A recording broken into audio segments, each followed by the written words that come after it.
Navarro González et je suis originaire de Barcelone. Je suis enseignante-chercheuse depuis 5 ans au sein de l'unité mixte de recherche BioEPAR. Et à part de ça, je suis vétérinaire, j'ai fait un parcours de recherche international, Canada, États-Unis et finalement en France où je me suis installée.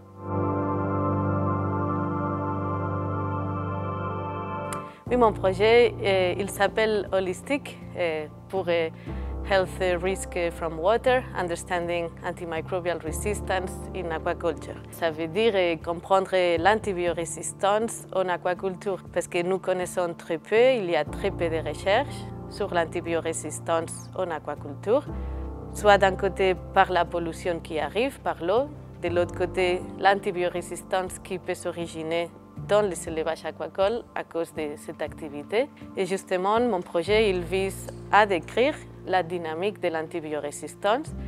Il vise à décrire quelles sont les sources d'antibiorésistance externe. Est-ce que ça persiste dans les élevages aquacoles? Est-ce que ça s'amplifie? Ça veut dire est-ce que la quantité de gènes d'antibiorésistance il augmente? Et finalement, si l'antibiorésistance se diffuse en aval des élevages aquacoles.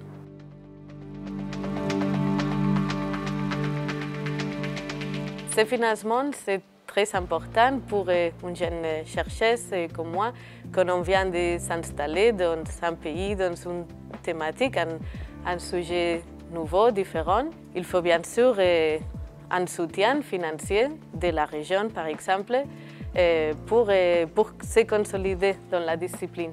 Et avec ce financement, ça me permet d'un côté aller prélever sur le terrain, créer de nouvelles connaissances, créer des données originales et innovantes, recruter un chercheur postdoc qui va appuyer le projet, qui va être un acteur important pour bien mener à terme ces projets.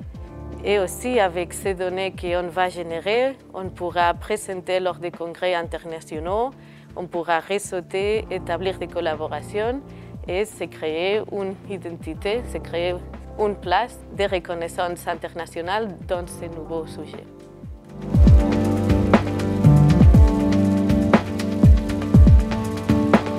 Après mon projet holistique financé par le programme Étoile montante, je vise à candidater au financement ERC européen et des autres financements européens tels que Horizon avec des partenaires internationaux, créer un consortium parce que c'est un sujet qui requiert fortement de collaboration. Il y a très peu en place à ce moment. Et c'est l'opportunité pour créer un consortium et candidater ensemble à des financements européens.